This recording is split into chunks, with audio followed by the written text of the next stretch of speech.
Selamat datang di channel ini lagi. Kali ini kita akan membahas sejarah listrik bagian kedua, lanjutan dari video sebelumnya. Cerita ini dimulai pada tahun 1633. Ketika itu ilmuwan terkenal bernama Galileo pada umurnya yang ke-70 sedang mengalami masalah dengan gereja Katolik Roma. Para pemuka agama Katolik sangat marah kepada Galileo karena mengatakan bumi itu mengitari matahari, bukan sebaliknya, yaitu matahari yang mengitari bumi. Hal ini jelas sangat bertentangan dengan ajaran gereja waktu itu, yang mengatakan bahwa bumi adalah pusat tata surya dan matahari itu yang mengelilingi bumi. Oleh karena itu, Inkusisi Katolik menvonis ilmuwan terkenal itu dengan tuduhan bidat dan dihukum tahanan rumah seumur hidup. Sebenarnya Galileo sangat beruntung cuman dihukum hukuman tahanan rumah seumur hidup. Orang yang sama dengannya, Giordano Bruno, yaitu seorang ilmuwan yang divonis juga, yaitu vonis bidat juga karena mempercayai kepercayaan tentang sistem tata surya yang bertentangan dengan ajaran gereja Katolik waktu itu. Dia dihukum dengan cara dibakar hidup oleh Inkusisi Roma.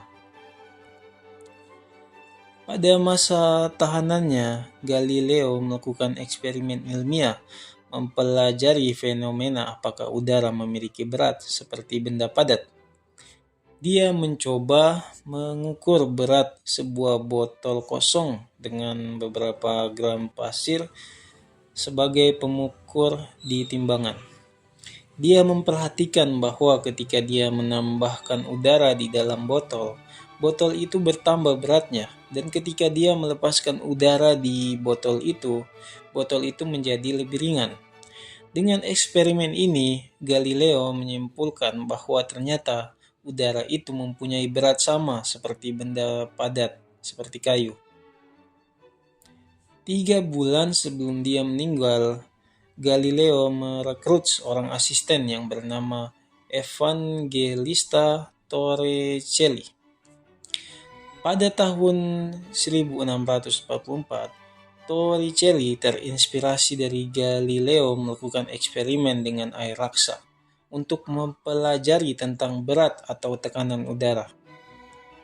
Torricelli menyiapkan tabung dengan panjang sekitar 91 cm, lalu dia mengisi tabung itu penuh dengan air raksa, lalu dia tutup lubangnya. Lalu dia menaruh tabung itu dengan posisi lubangnya di bawah di mangkok yang berisi air raksa. Tapi tutup lubang tidak menyentuh dasar mangkok. Lalu dia buka penutup lubangnya dan setelah itu sekitar 15 cm air raksa di tabung itu tumpah, membuat tabung itu di atasnya sepanjang atau setinggi sekitar 15 cm menjadi ruang hampa udara.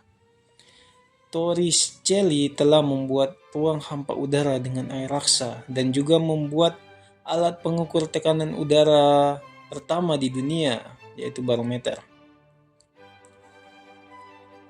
Penjelasan lengkap tentang cara kerja dari barometer Torricelli ini adalah kita tahu bahwa tekanan udara di sekitar kita selalu menekan semua zat dari berbagai arah.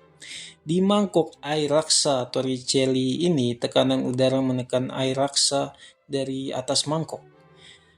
Karena ruang hampa tidak memiliki tekanan, ruang hampa udara di tabung yang sekitar 15 cm tingginya ini tadi bisa berubah tingginya sesuai tekanan udara di sekitar. Kalau misal di tabung itu bukan ruang hampa dan diisi udara, maka tinggi tabung di atas akan tetap 15 cm. Tapi karena ini adalah ruang hampa, maka tinggi tabung bisa berubah sesuai dengan tekanan udara. Itu adalah secara singkat cara kerja dari barometer. Karena temuannya ini, kita sekarang menggunakan satuan mmHg untuk mengukur tekanan udara.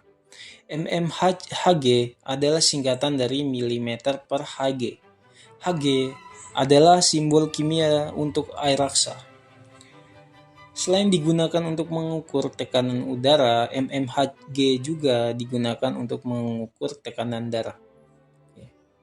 Selanjutnya, pada tahun 1654, Otto von Guericke, seorang ilmuwan dan wali kota di kota Magdeburg, Jerman, dia adalah orang yang terinspirasi dengan ruang hampa buatan Torricelli dan barometernya. Dia juga yang pertama menyadari bahwa barometer udara Torricelli bisa dipakai untuk memprediksi badai karena tekanan udara ketika akan terjadi badai akan menurun dan bisa diukur pakai barometer. Kekagumannya dengan ruang hampa udara dan tekanan udara membuat alat untuk membuat ruang hampa tanpa menggunakan air raksa. Oleh karena itu, dia orang pertama yang membuat alat pembuat ruang hampa di dunia. Alatnya itu adalah pompa yang mempunyai 2 katup atau tuas.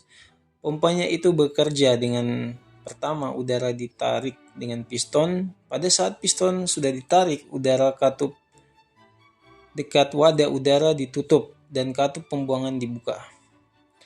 Dan kalau mau tarik lagi, katup wadah dibuka dan katup pembuangan ditutup.